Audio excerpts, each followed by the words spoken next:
বৌমা, পুকুর ঘাটের কাছে গরুটা বাঁধা আছে, ওকে এনে গোয়ালে রাখো। এই যাচ্ছি মা। সাবধানে যেও, চুলের খোপা শক্ত করে বেঁধে নাও, দেখো আবার খুলে না যায়। ও ধবলি, ধবলি, ও ধবলি।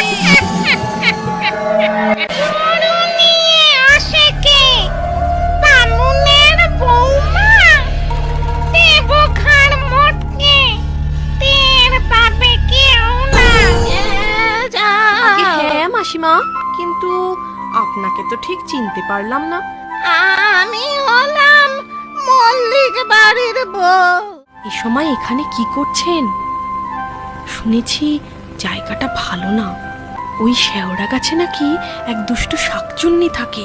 আমি যাই, আমার দেরি হয়ে যাচ্ছে। হ্যাঁ, শাকচুন্নির কথা বলছিলে না?